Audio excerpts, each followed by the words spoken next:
को हम स्टेज पर बुलाना चाहेंगे, जिसको बीच में घुसने की बहुत आदत है और उन्होंने अपनी प्रेजेंटेशन भी बीच में घुसाई है।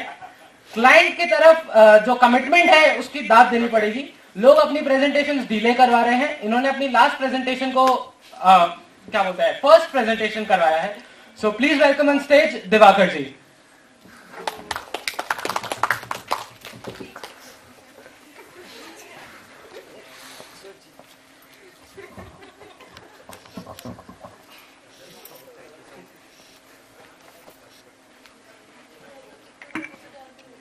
Thank you, Samanji and Vismitji, for describing me.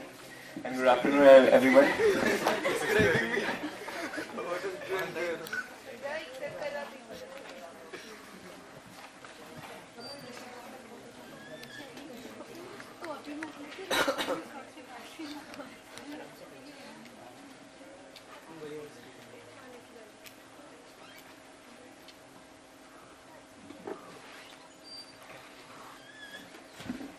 Good afternoon, everyone.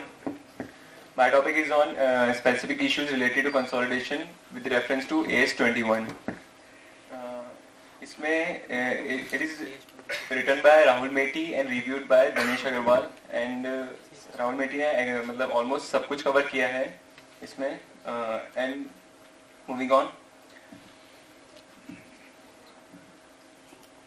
Consolidated financial statement, ये बेसिकली कंसोलिडेटेड फाइनेंशियल स्टेटमेंट होते क्या है, किसी को कुछ पता है? Dinesh ji, what is consolidated financial statement? Simple एक merging of books of accounts of two companies in where having subsidiary relationship, subsidiary associate. मतलब सही है। ये कहते हैं इसमें ये है कि अगर CFS is the financial statement of a group in which the assets, liabilities, incomes, expenses all are consolidated and cash flow of the parent and subsidiary. इसमें consolidated जो होता है वो होता है parent और subsidiary का, ठीक है। उसमें ये कहते हैं और single economic entity होती है, और ये जो भी stand alone financial statement जो होते हैं parent के, उसके additional होते हैं हमेशा ये। इसके लिए जो भी कोई भी मतलब यानी जो भी बुक्स ऑफ एंट्रीज में कोई भी चेंजेस नहीं होते इसके, मतलब यानी जो भी इसमें एंट्रीज होगी वो बुक्स ऑफ चेंज मतलब कोई अपनी बुक्स पे फर्क नहीं पड़ेगा, सिर्फ एडिशनल स्टेटमेंट है। एंड इसमें जो AS21 है वो AS21 ये कहता है कि AS21 कभी मैंडेट नहीं करता कि आपको कंसोलिडेशन बनाना है, कोई भी कंपनी को मैंडेट नहीं करती आपको कंसोलिडेशन बनाना है, मगर अगर कोई लीगल कंप्लायंसेस है, अगर आपको वो पूरी करनी है तो उसके लिए आपको कंसोलिडेटेड बनाना पड़ेगा, और वो AS21 के प्रेफरेंस को लेके बनाना पड़ेगा, ये इसमें है। और इसमें कुछ एक्सेप्शंस है AS21 के। इसमें लिखा है कि when control is intended to be temporary, इसका मतलब ये है कि अगर जो भी सब्सिडियरी कंपनी है, अगर उसने एक्वायर करी होल्डिंग ने, अगर उसको कोई नियर फ्यूचर में उसको डिस्पोज करना है तो उसका कंसोलिडेशन नहीं होगा। And when it is operates under severe long term restrictions which significantly impair its ability to transfer funds to the parent। अगर कोई ऐसी restrictions है कि अगर मान लो कोई funds transfer करने के लिए मतलब बहुत सारे restrictions लगा रखे हैं कि पेरेंट को ट्रांसफर नहीं होंगे फंड्स, आपके वो इनफ्लो आउटफ्लो नहीं होगा, तो उस टाइम आपको CFS बनाने की जरूरत नहीं है। अब इसमें आता है कि सेक्शन 29 क्या कहता है कंपनीज एक्ट का, as per companies act what section 29 says 129(3) इसमें ये कहता है कि अगर किसी भी कंपनी जिसकी सब्सिडरी है, कंपनी एसोसिएट है या जॉइंट वेंचर है, ये सब्सिडरी की डेफिनेशन में आता है, एज पर सेक्शन 29 की सब्सिडरी की जॉइंट वेंचर और एसोसिएट की सब्सिडरी माने जाएंगे। तो इनका ये आता है कि it is required to prepare CFS with stand alone financial statements.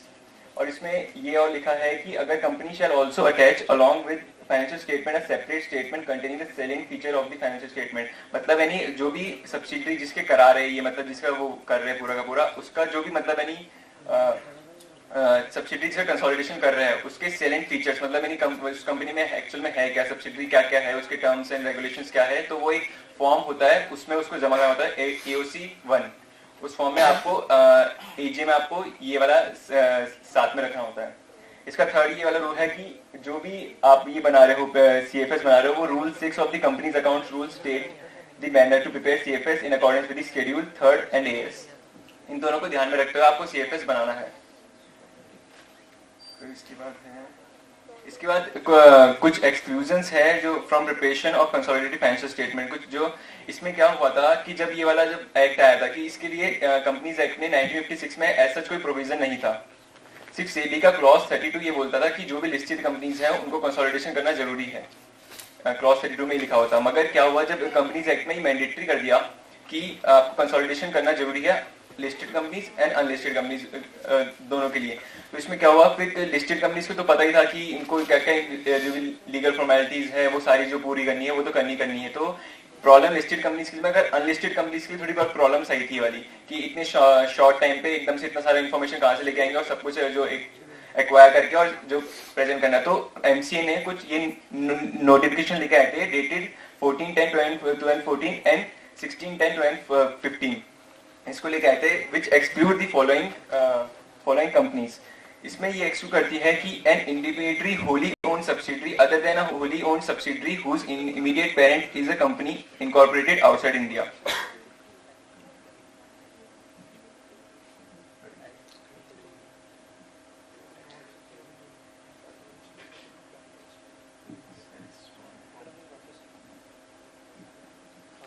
यहाँ पर मैंने एग्जाम्पल भी दिया था, वो अब दिखा नहीं रहा, पता नहीं क्यों। तो इसमें ये था कि अगर ए लिमिटेड है, जिसमें आपको बोर्ड मार्कर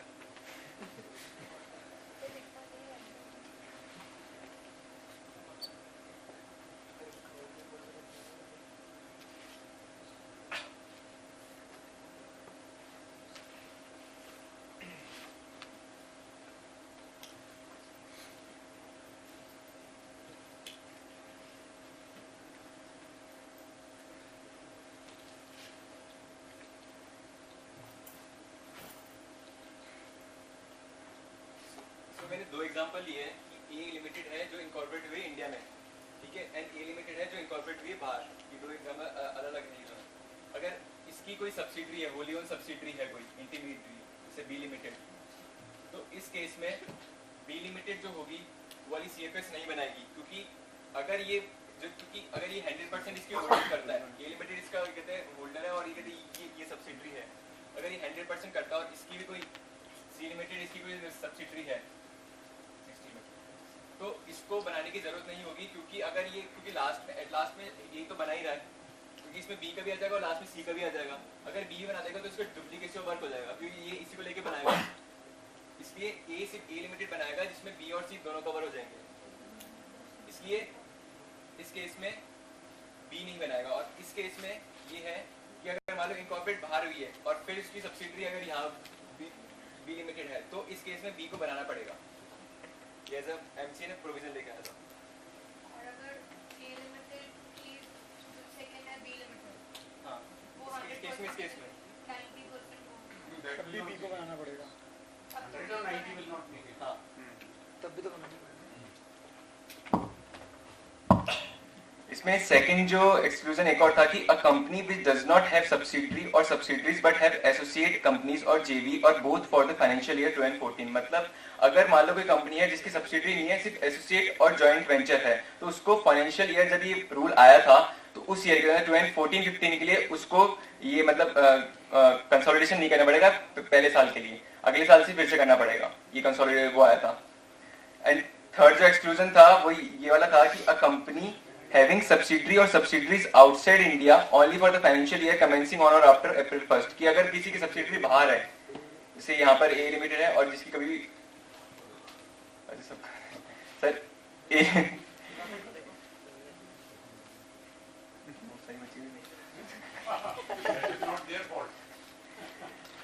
मैं जल्दी बोल देता हूँ, अगर ये कंपनी है जिसकी सब्सिडरीज बाहर है, मतलब यानी अगर आउटसाइड है तो उसको फाइनेंशियल ईयर 2014-15 के लिए इसकी सेम प्रोविजन था, उसको बनाने की जरूरत नहीं है। तो ये 3 एक्सक्लूजन दिए थे उसने कि इनको बनाने की जरूरत नहीं है 2014-15 के लिए। फिर उसके बाद था कि AS21 कुछ प्रोसीजर देता है, ये है कैलकुलेशन से, मतलब स्टेप 1 होता है कि आपको एनालिसिस ऑफ प्रॉफिट निकालना है to bifurcate the amount of resource and reserves and surplus of subsidiary company in pre acquisition वो होते हैं कि अगर जब होल्डिंग नहीं, ए लिमिटेड मान लो उसने बी में जो सब्सिडरी है ए की, उसने उसमें जब इन्वेस्ट किया उस दिन जो उसके प्रॉफिट्स थे वो वाले जो ए के जो प्रॉफिट्स थे वो होते प्री प्रॉफिट्स, एंड जो उसके बाद जो कमाएंगे वो होते पोस्ट प्रॉफिट्स। मतलब इन्वेस्टमेंट के पहले के जो होते हैं वो प्री प्रॉफिट्स होते हैं, उसके बाद जो कमाएंगे वो पोस्ट प्रॉफिट्स होते हैं।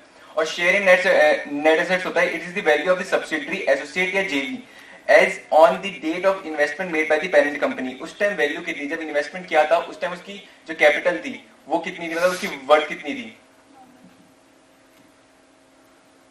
अभी सेक्शन 19 आता है, ये सेक्शन 19 बोलता है ये इंटर कंपनी होल्डिंग के लिए है बेसिकली।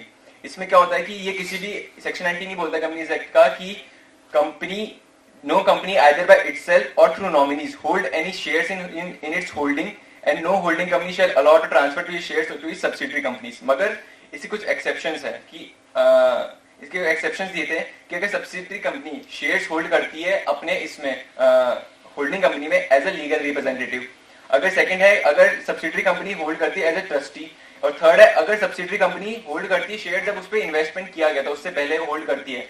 तो ये 3 एक्सेप्शन थे कि आप इसमें कर सकते हो आपका इंटर। और जो नीचे प्रोविजन है आपको बाद में बताता हूँ मैं कि अभी जो क्वेश्चन कराऊंगा उसमें आता है वाला,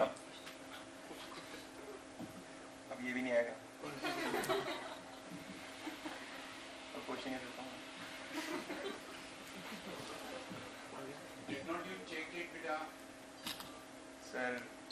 सर जो चेक किया था उस टाइम तो आ रहा था सर ये, और अभी मैं बता देता हूँ इंटरकंपनी होल्डिंग का। इसमें ये है कि एसेट्स एंड लायबिलिटीज है।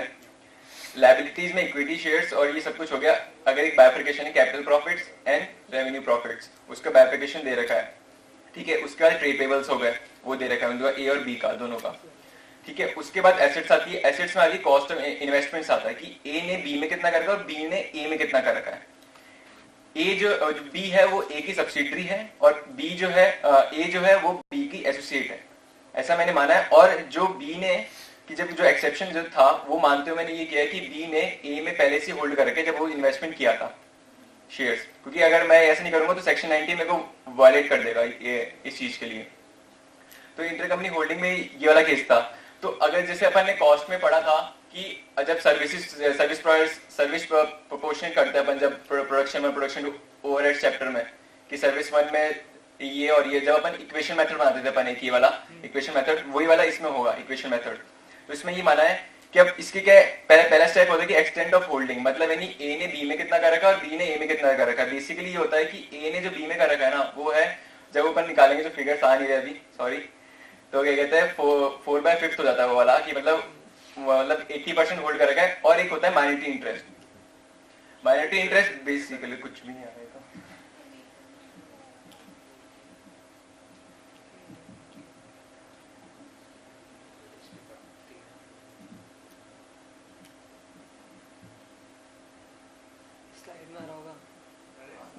स्लाइड्स भी हरा हुआ, वही मैं कर रहा हूँ।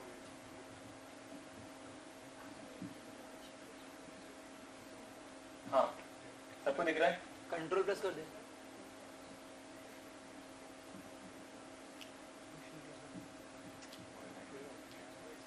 साइड से साइड में जा, राइट हैंड से प्लेस सेट कर दे।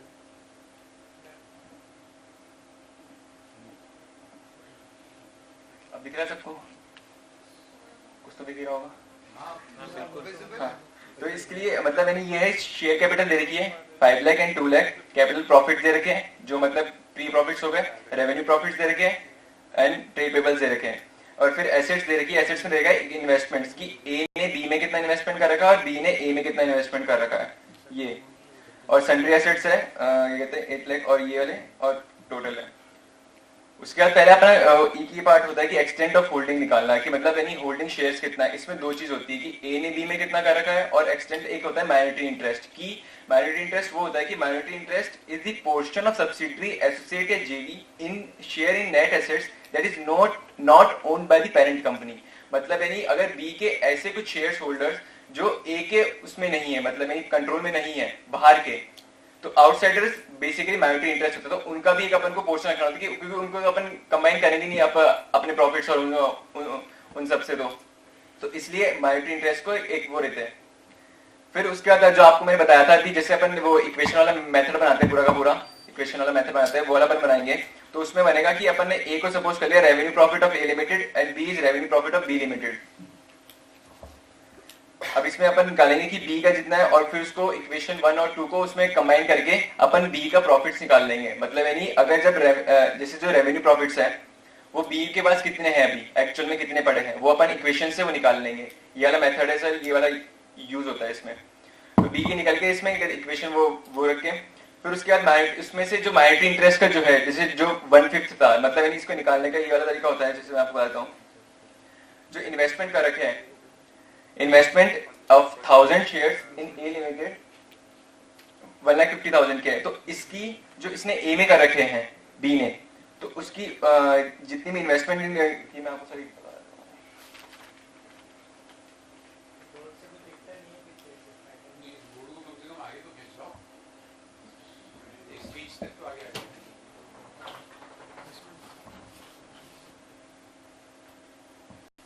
बेसिकली एक्सटेंट ऑफ होल्डिंग जो है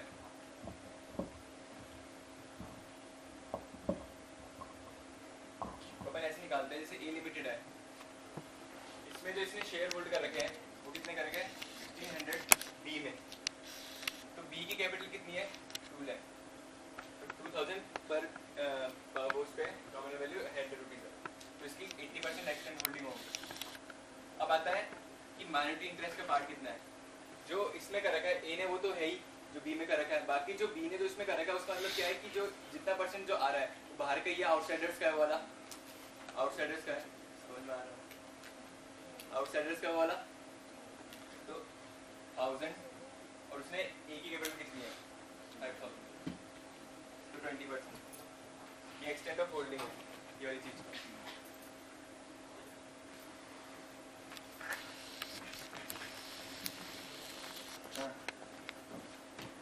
इसके बाद जब ये वाला हो गया अपना एक्सटेंट ऑफ होल्डिंग निकाल लिया, उसके बाद जब इक्वेशन से अपन निकाल लेंगे तो बी का निकल गया अपना 1,30,952, ये अपना निकल गया, अपन ने जब उससे निकाल दिया। उसके बाद माइनॉरिटी इंटरेस्ट का जो अपन अलग से बांट देंगे, ठीक है, उसका 1/5 कर देंगे, मतलब 20% कर देंगे, इसका जो बी में जो आ रहा है अमाउंट उसका 1/5 कर देंगे, तो माइनॉरिटी इंटरेस्ट का वो निकल जाएगा पार्ट। फिर ऐसी कैपिटल प्रॉफिट्स के लिए करेंगे, जो रेवेन्यू प्रॉफिट्स कर लिया, अब कैपिटल प्रॉफिट्स के लिए भी सेम करेंगे। ये अपन इसलिए करते हैं क्योंकि बेसिकली जो अपने इंटर कंपनी होल्डिंग में जो भी प्रॉफिट्स है, जो मतलब यानी माइनॉरिटी के, वो वाले अपन कंसीडर नहीं करेंगे। जो भी कैलकुलेशन होगी माइनॉरिटी इंटरेस्ट को अलग करके फिर जाके कैलकुलेशन होगी, इसलिए अपन अलग अलग निकालते हैं इन सबको, इसलिए कैपिटल प्रॉफिट्स और रेवेन्यू प्रॉफिट्स को अलग अलग करना पड़ता है। फिर कैपिटल प्रॉफिट्स को भी ऐसे निकालेंगे, उसका निकल जाएगा 1,90,048, उसका माइनॉरिटी इंटरेस्ट का पार्ट निकाल लेंगे। अब माइनॉरिटी इंटरेस्ट की कैलकुलेशन कैसे होती है, जो भी बी के पास था शेयर होल्डिंग से, उसकी कैपिटल थी अपनी कितनी 2 लाख की शेयर कैपिटल थी, उसका 20% अपन ने किया, जो अपना माइनॉरिटी इंटरेस्ट का पार्ट था वो आ जाएगी माइनॉरिटी इंटरेस्ट की कैपिटल की 4000 रुपए उसके पास पड़े थे, उसमें से जो रेवेन्यू प्रॉफिट का जो उसका पार्ट था वो ऐड कर देंगे, कैपिटल पार्ट जो कैपिटल प्रॉफिट का पार्ट था वो वाला ऐड कर देंगे, तो टोटल माइनॉरिटी इंटरेस्ट आ जाएगा व्हिच इज 90,000, जो 90,000 आ रहा है इन तीनों को प्लस करके। अब आती है बात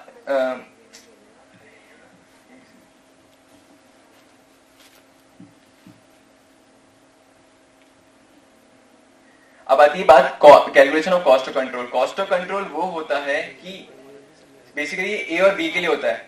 इसमें ये होता है कि अगर अपन जैसे कॉस्ट ऑफ कंट्रोल जब निकलती है जब अगर अपन को गुडविल निकालनी है या कैपिटलिज्म निकालना है। गुडविल का मतलब और कैपिटलिज्म का मतलब ये हो गया कि जब अपन ने इन्वेस्टमेंट किया उसकी कैपिटल कितनी थी और उस टाइम जब उसके जो अपन ने इसके लिए पैसे दिए अपन ने इन्वेस्टमेंट के लिए, तो उस टाइम वो कितने थे, कितने अमाउंट का था। अगर मान लो कि गुडविल अपन को निकालनी है, उसका अमाउंट ऑफ कैपिटल उस टाइम थी 3 लाख रुपए, ठीक है, और अपन ने उसमें इन्वेस्ट किया था 2,70,000, तो अपन ने कम दिए पैसे, उसकी 3 लाख कैपिटल के अपन ने कम दिए पैसे, तो कितने हो गए 30,000 कैपिटल रिजर्व हो गया अपना। और गुडविल के लिए क्या 3 लाख से अपन ने अगर ज्यादा दिए तो basically calculation of cost of control इसलिए होती है वाली। तो इसमें अपन अब क्या इंटर कंपनी होल्डिंग है, तो ए और बी में दोनों में एक दूसरे में होल्ड करेंगे, तो इसलिए दोनों के इन्वेस्टमेंट्स लेने पड़ेंगे क्योंकि दोनों का एलिमिनेट करना है अपन को। तो अपन amount of investment of both companies दोनों ले लिए, जो अमाउंट ऑफ इन्वेस्टमेंट उसमें बैलेंस शीट में जो आ रहा था अपने। उसके बाद अपने करते हैं फेस वैल्यू, मतलब यानी अगर अपन गुडविल निकालनी है तो अपन इसके लिए क्या करेंगे, अमाउंट ऑफ इन्वेस्टमेंट और जितनी कैपिटल है उसकी फेस वैल्यू, उस टाइम कितनी वैल्यू थी उसकी, वो अगर हटा देंगे, प्लस अपन ने जो ए लिमिटेड ने जो उसके लिए जो बी लिमिटेड में कर रखे थे उसके लिए जो कैपिटल प्रॉफिट्स थे उसके, मतलब यानी जो प्री एक्विजिशन प्रॉफिट्स थे वो वाले भी तो काम आए होंगे ना, इन्वेस्टमेंट से पहले प्री एक्विजिशन प्रॉफिट्स भी काम आए होंगे ना, उसकी भी तो अपनी एक वर्थ होती है। तो इसलिए अपन कैपिटल प्रॉफिट्स को भी माइनस करेंगे। तो अपन ने जो भी पार्ट आ रहा था उसका क्या माइनॉरिटी इंटरेस्ट का वो एक्सक्लूड करके अपन सिर्फ कैपिटल प्रॉफिट दिखा देंगे जो ए के हैं, इसलिए। दिवाकर जी, you are going out of time, we need to stop. Diwakar जी, आप मुझे दो चीजें मेरे को समझ में नहीं आती हैं। एक तो ये कंसोलिडेटेड फाइनेंशियल स्टेटमेंट्स बनवाते क्यों हैं? What is the purpose they sir? Sir इसका पर्पस ये है कि इन्वेस्टर जो इन्वेस्ट कर रहा है उसको पता है कि एक कंपनी है जैसे डाबर लिमिटेड है, उसको तो पता है कि उसकी कंपनी है डाबर लिमिटेड, मैंने इन्वेस्ट किया ठीक है, मगर उसने डाबर लिमिटेड किस किस में इन्वेस्ट कर रखा है, किसी ने इन्वेस्ट कर रखा है, कौन सी सब्सिडीज है, कौन से वो है। बेसिकली इन्वेस्टर पर्पस के लिए होता है ये वाला, कि इन्वेस्टर ये जान सके उसने कहां का मतलब पैसे तो सही लगाया ना मैंने, कि सब्सिडी एक तो प्लस डाबर की तो उसकी वर्थ है ही, पर उसने कहां का इन्वेस्ट कर रखा है। नहीं सर, तो इसलिए कंसोलिडेटेड फाइनेंशियल स्टेटमेंट्स बना सकते हैं कि एक फाइनेंशियली फिगर निकल जाए हमारा।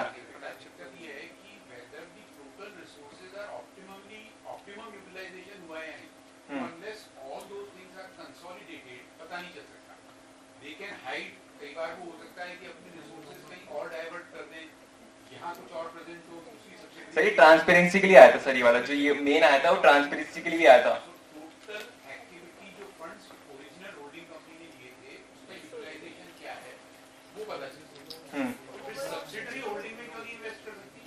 सब्सिडरी सर वो सेक्शन 19 में ये बोलता है, सेक्शन 19 ये कहता है कि सब्सिडरी कर सकती है अगर, क्योंकि अगर उसने पहले किया हो तभी उसको। सर इसलिए रेस्ट्रिक्शन है कि उसमें आपको सर ये वाला पॉइंट, इसलिए सर जो मैंने आपको पॉइंट वो था आपको दिखा रहा था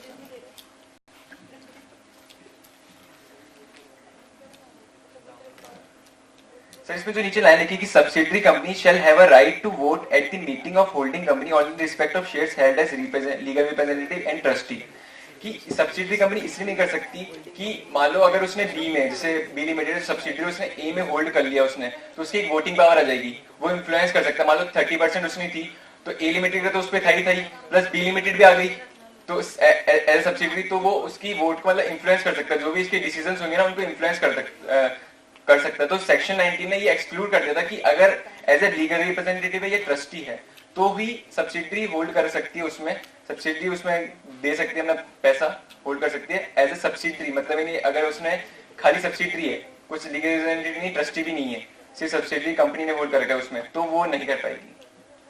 सही वाला केस था इसका। और बेसिकली और इसके बैलेंस शीट का जो आपको बताया शेड्यूल 3 जो होता है वो इसलिए ऐसे बनता है वाला, आपको मैं बता देता हूँ।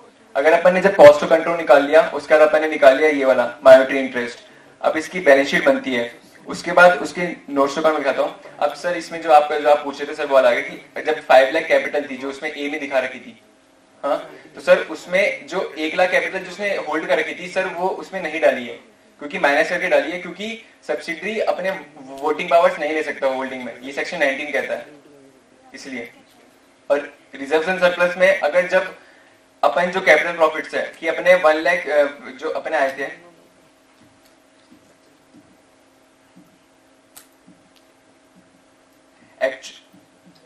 एक्चुअल में जो अपने कैपिटल प्रॉफिट्स और रेवेन्यू प्रॉफिट्स थे उसमें से अगर माइनस कर देंगे माइनॉरिटी का तो उसमें बच जाएंगे जो बी और ए के पास जो है सर, ठीक है। और उसके बाद जो कैपिटल प्रॉफिट जो कॉस्ट कंट्रोल में काम आ गए वो वाले अगर अपन हटा देंगे तो अपने जो बच जाएंगे अपन रिजर्व सरप्लस में जो अपन दिखा सकते हैं आगे वो वाले बच जाएंगे, और वो एज ए गुडविल आ जाएगी या फिर एज ए वाली कैपिटल रिजर्व। प्लस उसके बाद अपन माइनॉरिटी इंटरेस्ट का इसमें ये कहा शेड्यूल 3 जो है वो ये वाली चीज कहता है कि माइनॉरिटी इंटरेस्ट ये अलग से किसी में इंक्लूड नहीं होगा, उसका अलग से हेड बनेगा लायबिलिटीज में, नॉन करंट लायबिलिटीज के ऊपर उसका हेड बनेगा, वहां पर आपको माइनॉरिटी इंटरेस्ट दिखाना है आपको। एंड बस ये और बाकी आपकी जो गुडविल जो आई थी आपकी गुडविल वो उसमें दिख जाएगी इंटेंजिबल एसेट्स में, और आपका ये वाली जो बेंच मैच करके जो आंसर है वो आ जाएगा। Thank you.